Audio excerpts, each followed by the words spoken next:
आज की स्टोरी हमारी एक ऐसे पुराने हॉस्पिटल की है जो काफ़ी साल पहले बंद हो गया। उसके बंद होने के पीछे भी एक स्टोरी है। वो एक सरकारी हॉस्पिटल था जो मुंबई के आउटर इलाके पे पड़ता था। उस हॉस्पिटल में धीरे धीरे हादसे बढ़ने लग गए और लोगों को रात में उस हॉस्पिटल में चिल्लाने और चीखने की आवाज़ें आती, जिसकी वजह से उस हॉस्पिटल में काफ़ी डर का माहौल था। लोग अपने पेशेंट्स को उस हॉस्पिटल में लाना क्या, उसके पास से गुजारना भी पसंद नहीं करते थे, क्योंकि वो जानते थे कि अगर वो इस हॉस्पिटल में गए तो जो इंसान जिसको वो बचाने के लिए लेके आए हैं वो बचेगा तो नहीं, उल्टा मर और जाएगा। इस हॉस्पिटल को बंद हो गए काफ़ी साल हो गया, क्योंकि इस हॉस्पिटल में धीरे धीरे मौतें बढ़ती जा रही थी। हॉस्पिटल की हालत बिगड़ती जा रही थी और रात में चिल्लाने, चीखने और गंदी गंदी आवाज़ें सुनाई देती इस हॉस्पिटल से, जो काफ़ी डरावनी होती। इस वजह से इस हॉस्पिटल को बंद कर दिया गया। कुछ साल के बाद इस हॉस्पिटल को खोलने की जिम्मेदारी एक डॉक्टर को दी गई। उस डॉक्टर को ये नहीं पता था कि उसको जो ये जिम्मेदारी दी गई है, इसकी वजह से उसकी ज़िंदगी पे बहुत बुरा असर पड़ेगा और वो लाइफ लॉन्ग तक परेशान रहने वाला है सिर्फ इस जिम्मेदारी की वजह से।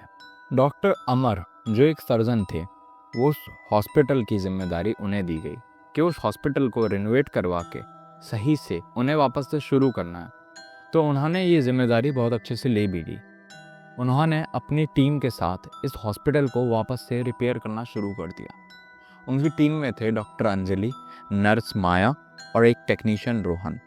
वो धीरे धीरे इस प्रोसेस को आगे बढ़ा रहे थे। पहले दिन जब वो हॉस्पिटल में घुसे तो हॉस्पिटल पूरी तरीके से शांत था और वहाँ पे किसी की आवाज़ नहीं थी। जो वहाँ पे गार्ड था वो उनके पास भाग के आता है और कहता है कि आप अंदर मत जाओ साहब, मैं आज भी कह रहा हूँ कि आप इसके अंदर मत जाओ, क्योंकि मैं भी इसके अंदर नहीं रहता, मैं बाहर रहता हूँ और वो भी कम से कम 10-20 मीटर इसके गेट से दूरी बना के रखता हूँ, क्योंकि मैं जानता हूँ कि यहाँ पे कुछ भी हो सकता है। रात में कभी कभी सोते टाइम मुझे यहाँ से इतनी गंदी, इतनी चिल्लाने की आवाज़ें आती हैं कि मैं डर के मारे यहाँ से भाग जाता हूँ। जिस रात चिल्लाने की आवाज़ नहीं आती तो उस रात मुझे ज़रूर परछाइयाँ दिखती ही दिखती हैं। इस वजह से आप हॉस्पिटल के अंदर मत जाओ, इसका कुछ नहीं होने वाला। डॉक्टर अमर हंसते हैं और कहते हैं कि चाचा ऐसा कुछ भी नहीं है, आप हटो, हम इसे सही करने आए हैं। ये हॉस्पिटल चालू होगा तो यहाँ के आसपास के लोकल लोगों को कितनी मदद मिलेगी, यहाँ आसपास के जो गांव हैं उन्हें कितनी मदद मिलेगी। आप समझना नहीं चाहते हैं इस बात को, आप सिर्फ अंधविश्वास में लगे हुए हैं अपने। ऐसे करके डॉक्टर अमर उन्हें हटा देते हैं और अंदर चले जाते हैं। पहले दिन बड़ा अच्छा जाता है, वो साफ सफाई करते हैं, हंसी मजाक करते हैं और कुछ फाइल्स वगैरह डॉक्टर अमर देखते हैं। फिर डॉक्टर अमर सोचते हैं कि इसको भूतिया कहा क्यों जाता है, कोई ना कोई इंसिडेंट तो लोगों के साथ ज़रूर होता होगा। डॉक्टर अमर ऐसे ही फिर घूम रहे होते हैं कॉरिडोर में और उन्हें सब चीज़ नॉर्मल लग रही होती है। थोड़ी देर के बाद क्या होता है कि डॉक्टर अंजलि की चिल्लाने की आवाज़ आती है। डॉक्टर अंजलि के चिल्लाने की आवाज़ को सुन के माया, रोहन, डॉक्टर अमर तीनों वहाँ पे पहुँच जाते हैं और अंजलि से पूछते हैं कि क्या हुआ। अंजलि बोलती है कि सामने ऑपरेशन थिएटर से मुझे कोई औरत भागती हुई दिखी, जो नंगे पैर थी, जिसने गाउन टाइप पहनी थी। गाउन आप समझ जाओगे जो हॉस्पिटल में पेशेंट्स को पहनाते हैं, वो पहनी हुई थी और उसके बाल बहुत खुले हुए थे और वो औरत बहुत पतली सी थी और वो बहुत तेज़ लंगड़ा के अजीब तरीके से भाग रही थी। इस चीज़ को देख के वो डर जाते हैं, क्योंकि उस हॉस्पिटल में 4 लोगों के अलावा और गार्ड रामलाल जो बाहर है, उसके अलावा कोई भी नहीं था। उन्हें कुछ समझ नहीं आता है और वो सोचते हैं कि अंजलि को डर इस बात का है कि हॉस्पिटल पहले से ही हॉन्टेड है, तो जो भी इसकी बातें करता है या जो भी इसके बारे में सोचता है वो अंधविश्वास ही सोचता है। इस वजह से डॉक्टर अमर को लगा कि इन्होंने कुछ सोच लिया है या इन्हें कुछ और दिख गया होगा, इन्होंने उसको इमेजिन कर लिया। ये सोच के उनकी बात को इग्नोर कर दिया जाता है। अब पहली रात वो वहाँ पे रुकते हैं। डॉक्टर अमर और डॉक्टर अंजलि चले जाते हैं, लेकिन माया जो एक नर्स थी और रोहन जो एक टेक्नीशियन था, वो दोनों वहाँ पे रुकते हैं, क्योंकि टेक्नीशियन का काम ज़्यादा था उस हॉस्पिटल में। सारी मशीन्स वगैरह ठीक करना, नई मशीन्स आने भी वाली थी उन्हें देखना, और माया को सारे टूल्स जो अलग अलग जगह बिखरे हुए थे उन सबको लेना, और बेड्स वगैरह सारे उसी को ठीक करने थे। वो हॉस्पिटल ज़्यादा बड़ा नहीं था, लेकिन सारी जिम्मेदारी इन दोनों की ही थी। जो इन दोनों को निभानी थी। तो ये दोनों रात में रुकते हैं और आधा 1 घंटा 2 घंटे काम करने के बाद ये दोनों साथ में बैठ जाते हैं और बातचीत करने लगते हैं। थोड़ी देर के बाद इनके बीच में माहौल बन जाता है और दोनों इंटीमेट होने लगते हैं। उस हॉस्पिटल जो हॉन्टेड है वहाँ की एक बेड पे ये दोनों इंटीमेट हो रहे थे और इन दोनों को इंटीमेट होता हुआ देख कोई तीसरा इंसान भी था, या कहो कि वो इंसान ही नहीं था। अचानक से इन दोनों को उसकी परछाई दिखती है जब ये लोग इंटीमेट हो रहे थे। जैसे ही ये उस परछाई को फॉलो करते हैं, इन्हें देखता है कि एक औरत भाग के ऑपरेशन थिएटर में घुस रही है और इन्हें डॉक्टर अंजलि की वो बात याद आती है, जिसकी वजह से जल्दी कपड़े वगैरह पहन के भागते हैं उस हॉस्पिटल से और उस हॉस्पिटल से बाहर भाग जाते हैं। अगले दिन डॉक्टर अमर आते हैं और वो पूछते हैं अभी तक ये काम क्यों नहीं हुआ। ये तो हम काम देखे गए थे कि रात रात तक ये काम हो जाना चाहिए। मैं यहाँ पे सारी फाइल सेट कर रहा हूँ, डॉक्टर अंजलि सारे थिएटर रूम्स संभाल रही हैं, तुम्हें बस जनरल वार्ड संभालने के लिए दिया था और टेक्नीशियन तुम्हें सारी मशीनें देखने के लिए दिया था और वो भी रात रात में काम पूरा नहीं हुआ है। ऐसे कैसे ये हॉस्पिटल वापस से शुरू हो पाएगा। और डांटता है उन दोनों को, क्योंकि डॉक्टर अमर को नहीं पता था कि कल रात ये दोनों क्या कर रहे थे।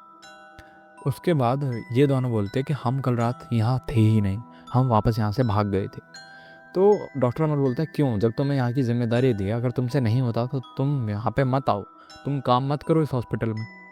तो फिर डॉक्टर अमर उन्हें डांट देते हैं, ऐसे बोल के उन्हें डांट के भगा देते हैं और उनकी बात नहीं सुनते। वो यही सारी चीज़ें एक्सप्लेन करते हैं कि हमें ऑपरेशन थिएटर में कोई औरत भागती हुई दिखी, लेकिन डॉक्टर अमर बोलते हैं ये सब तुम्हारे सिर्फ बहाने हैं, तुम्हें काम नहीं करना है, इस वजह से भूत का सहारा ले रहे हो। ऐसे करके इग्नोर कर देते हैं उनकी बातों को, क्योंकि वो पढ़े लिखे थे, अच्छे सर्जन थे, बहुत टॉप क्लास सर्जन थे। तो इस चीज़ को, इस बुलशिट को बिल्कुल भी मानते नहीं थे और इग्नोर कर देते थे। अब वो इन सारी बातों को इग्नोर करके अपना काम करने लग जाते हैं और कुछ फाइल्स देखते हैं। फाइल्स देखते टाइम इन्हें वापस से डॉक्टर अंजलि की चीखें सुनाई देती है और इस बार डॉक्टर अंजलि बोलती है कि वो औरत जो उन्हें दिखी थी वो इस बार उनके सामने खड़ी हुई थी और सामने खड़े होने के साथ साथ वो तेज़ तेज़ से सांसें ले रही थी और उसके बाल हवा में उड़ रहे थे। उसका चेहरा बिल्कुल भी विजिबल नहीं था, क्योंकि डॉक्टर अंजलि अंधेरे वाले रूम में थी और वहाँ की लाइटें देख रही थी। और ये औरत अचानक से इनके पास आई और तेज़ तेज़ चिल्लाने लगी और सांसें लेने लगी। डॉक्टर ने अपनी आंखें बंद कर ली और ज़ोर ज़ोर से आवाज़ देने लगी सबको। डॉक्टर अमर ने इस बार इस सिचुएशन को लाइटली नहीं लिया और अंजलि और बाकी सारे लोगों की हालत देख के उन्होंने इस हॉस्पिटल के बारे में पता करने का सोचा। तो उन्होंने गांव में जाके अगले दिन पता किया। उन्हें गांव से ये पता चला कि यहाँ पे एक रूपाली नाम की पेशेंट आई थी कुछ साल पहले, करीब 7-8 साल पहले, जब यह हॉस्पिटल बंद हो रहा था। और 7-8 साल पहले जो पेशेंट आई थी वो गरीब थी, काफ़ी ज़्यादा गरीब। तो उसके माँ बाप के पास इतने ज़्यादा पैसे नहीं थे कि वो इसका इलाज करवा पाएँ, लेकिन जैसे तैसे उन्होंने अपना घर बेच के, अपनी ज़मीनें बेच के, सब कुछ बेच के इस लड़की का इलाज करवाया। उस टाइम पे एक डॉक्टर थे, डॉक्टर कपूर, जो बहुत बड़े सर्जन हुआ करते थे। शायद वो एक सर्जन के साथ साथ एक फ्रॉड भी थे, जो पैसे के लालची थे। उन्होंने इनसे एक्स्ट्रा पैसे निकलवाने के चक्कर में रूपाली के मरने के बाद भी रूपाली को ज़िंदा साबित करने में लगे रहे और कहा कि अभी ये ज़िंदा है, हमें कुछ दवाइयों की ज़रूरत है, अभी कुछ और टेस्ट होंगे। और ऐसे कर करके उन्हें उल्लू बनाते रहे और उनसे पैसा हड़पते रहे। इस चीज़ का पता घर वालों को बाद में चला, जब रूपाली की डेथ हो गई कुछ दिन पहले। और रूपाली की डेथ होने की भी गलती और रूपाली की डेथ के पीछे भी डॉक्टर कपूर का ही हाथ था, क्योंकि डॉक्टर कपूर ने सर्जरी करते टाइम कुछ गलती कर दी थी। उसके बाद उसके घर वालों से पैसे लूटे। रूपाली की डेथ के कुछ टाइम बाद ही इस हॉस्पिटल में उल्टी सीधी हरकतें होना शुरू हो गई, जैसे कि रात में पेशेंट्स को कुछ दिखता जिससे कि वो ज़ोर ज़ोर से चिल्लाते। रात में कोई औरत का वॉशरूम में दिखना, चाहे वो जेंट्स वॉशरूम हो या फीमेल, हर जगह उस औरत दिखती थी। ऑपरेशन थिएटर में भी वो औरत दिखती थी। सबसे ज़्यादा जिस औरत को देखा गया है वो औरत रूपाली ही थी, क्योंकि रूपाली के बारे में जैसे जैसे लोग डिस्क्रिप्शन देते रूपाली वैसी ही दिखती थी। इसलिए सबको पता लग गया था कि रूपाली की आत्मा इसी हॉस्पिटल में घूम रही है और रूपाली किसी को छोड़ेगी नहीं। कुछ हफ्ते के बाद डॉक्टर कपूर गायब हो जाते हैं उस हॉस्पिटल से, और आज तक उस हॉस्पिटल के बारे में सबको पता है कि रूपाली ने डॉक्टर की जान ली, डॉक्टर कपूर की, जिसने उनके घर वालों को लूटा और रूपाली को मार डाला। डॉक्टर कपूर की लाश कभी मिली तो नहीं, लेकिन लोग जानते थे कि इसके पीछे रूपाली का ही हाथ था। रूपाली के साथ जो जो हुआ उसका बदला रूपाली सबसे ले रही थी। ये चीज़ जब डॉक्टर अमर को पता लगे और डॉक्टर अमर वापस हॉस्पिटल में आए, तो उन्होंने अपने सारे स्टाफ को बोला कि आज रात इस हॉस्पिटल में कोई भी नहीं रुकेगा। हम अगली सुबह देखेंगे इस हॉस्पिटल में आके और देखते हैं कि करना क्या है आगे। वो चारों लोग अपने अपने घर चले जाते हैं। उन्होंने वहाँ पे पास में रेंटेड घर लिए थे, जिससे वो हॉस्पिटल में अप डाउन करते थे। अब वो हॉस्पिटल में आते हैं, और हॉस्पिटल में आने के बाद वो देखते हैं, वो रूम्स चेक करते हैं सारे। अचानक से उन्हें एक सीक्रेट रूम मिलता है। शायद वो रूम बहुत टाइम से बंद था, जिसको खोला नहीं गया था। डॉक्टर अमर ने उसका ताला तोड़ा और उसे खोला। उसके अंदर एक कंकाल लटका हुआ मिला, और वो कंकाल था डॉक्टर कपूर का। और ये चीज़ कैसे साबित हुई? ये चीज़ साबित हुई उसके गले में पड़े एक आई कार्ड से, जिस पे लिखा था डॉक्टर कपूर, सर्जन स्पेशलिस्ट। और इस कंकाल को देख के डॉक्टर अमर को सब कुछ क्लियर हो चुका था कि इस सब के पीछे रूपाली ही है। अब उन सब ने डिसाइड किया कि आज रात वो उस हॉस्पिटल में रुकेंगे, और वो रुके।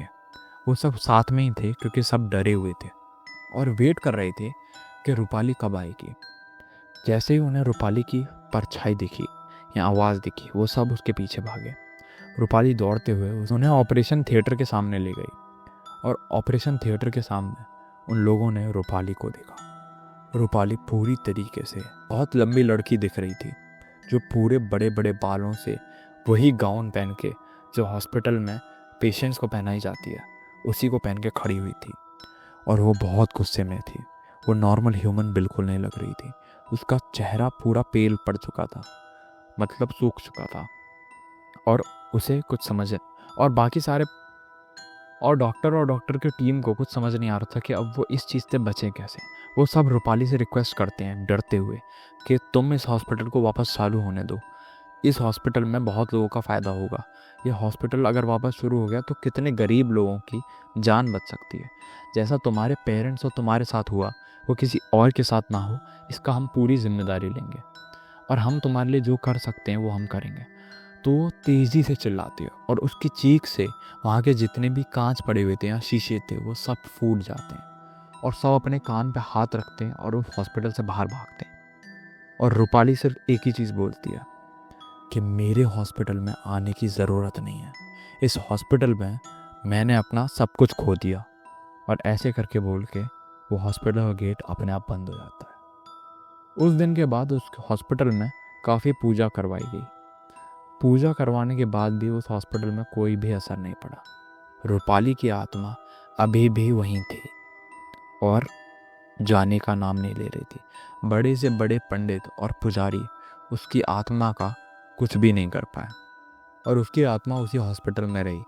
तो आज की स्टोरी बस इतनी ही थी। वो हॉस्पिटल बंद हो गया, और वो हॉस्पिटल फिर वापस खुला ही नहीं।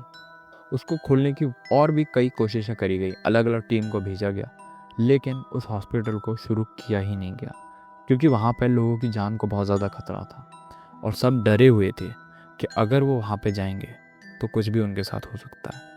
तो आज की स्टोरी बस इतनी ही। अगर आपको आज की स्टोरी अच्छी लगी तो वीडियो को लाइक कीजिए, वीडियो को कीजिए शेयर, और चैनल को कीजिए सब्सक्राइब। अगर आपको ऐसी ही वीडियोस पसंद है तो आप इस चैनल को सब्सक्राइब करके बेल आइकन पर दबाइए। मैं डेली वीडियोस डालता हूँ तो आपको नोटिफिकेशन आ जाएगी। और अगर आपके पास भी कोई भी हॉरर स्टोरी है तो आप मुझे डिस्क्रिप्शन में दिए गए ईमेल पे भेज सकते हैं। Thanks for watching.